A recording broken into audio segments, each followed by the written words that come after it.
All right, welcome back. So, in this episode, episode 15, we're going to be talking about the Atlanta Hawks salary cap situation. I almost said cap salary situation, but it's a salary cap. So, let's head over to Fanspo and take a look at what the Hawks can do to reload, retool, revamp their roster. So, we're over in Fanspo. Let's go to the Atlanta Hawks. And you can see here, let's look at their payroll. So, we have $146.9 million in payroll. We got Trae Young at 45.9 and then 48.9. Jalen Johnson, Terrence Mann, and a bunch of good pieces here that literally took them to the play-in with my beloved Miami Heat, and they had a shootout. It was a great game. It was a lot of fun to watch, but the Hawks don't have enough ammo really to compete with people on a competitive level.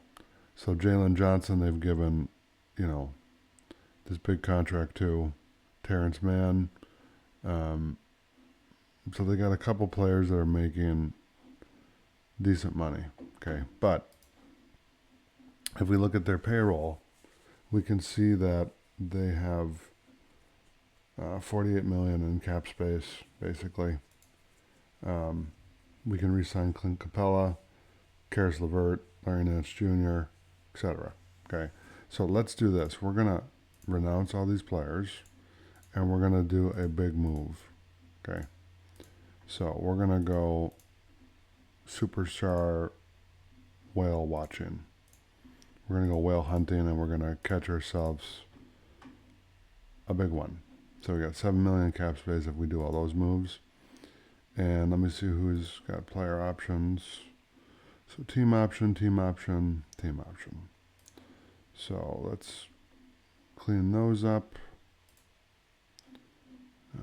Team option right here. So I'll give him we'll just give him the same contract for 1 year. We're not going to trade him. So we have his bird rights, and we'll leave it at that number. That's fine. And then this guy's got a team option. He's got a team option. So let's do him first because he's a 1 year deal.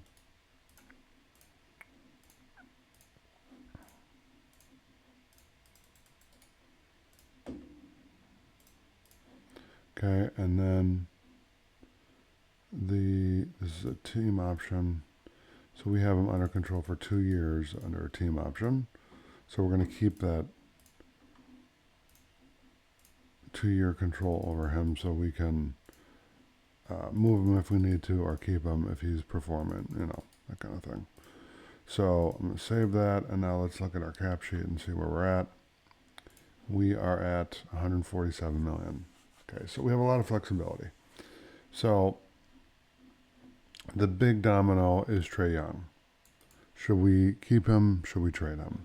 Okay. One trade idea that's been thrown out there is John Morant for Trae Young, which you're basically trading one superstar for another, probably straight up, because they probably have the same contract. And so let's see how that works.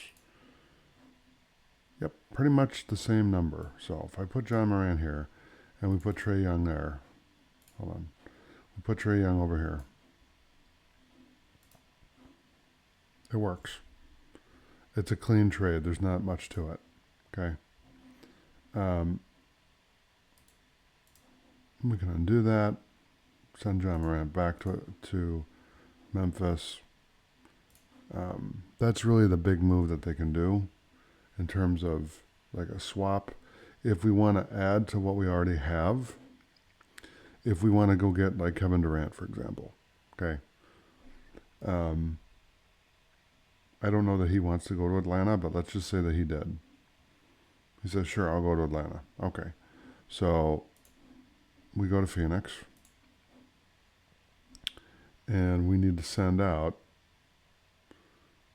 a couple contracts to make it work. Now, I want to keep the youngsters, and I want to get rid of the vets. So we got Terrence Mann. We can let him go. This guy's a youngster, so that's about 22 million. We got 50 million in tax space. Okay, and so if I do that, that should be a clean trade. Let's see if it works. It failed. Why did it fail? Okay, we got to cut 23 million from the Hawks. Okay, so we need to include the Brooklyn Nets in this. So the Nets are always my cap team that I go to make these trades work, because you do need a third team to make them work. So one trade that we could do that actually would make sense is sending D'Lo to the Suns to reunite with Devin Booker. That would be something that Booker would be on board with. But we're going to kind of look at that in a different episode when I cover the Suns. So for this scenario, we got 91 million in cap space for the Nets. So I'm going to send all those guys over there. And let's grab this guy here. We'll send Durant there. Let's see if the cap numbers work. They should all work. Okay, it didn't work. Why didn't it work? Let's see. We have to cut 8 million. Okay, so let me cut 8 million from the Hawks. And him right here. Okay, and then let's see if that works. Okay, we're not quite there yet.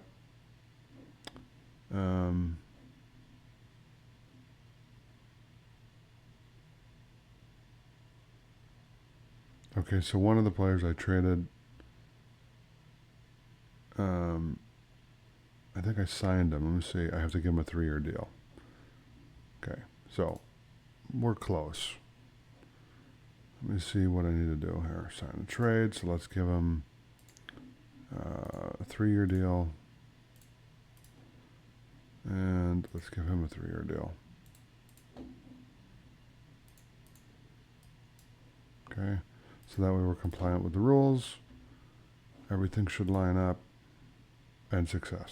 So the cool thing about this cap machine is when you do something that's not an actual legal move in the real NBA landscape, it won't let you do the trade. But there you go. That's how the Hawks can get Kevin Durant. Now, we've gutted our team a little bit, but we got Durant, Trae Young, Jalen Johnson, and a bunch of young cats to run it with. And so that's not a bad, and they're way below the cap. So they have a lot of flexibility. They can go get more players to really build a competitive team. So there you go. Thanks for checking out Sports by Cap here on YouTube. Be sure to subscribe to the channel and hit the notification bell so you get an update anytime we upload new content.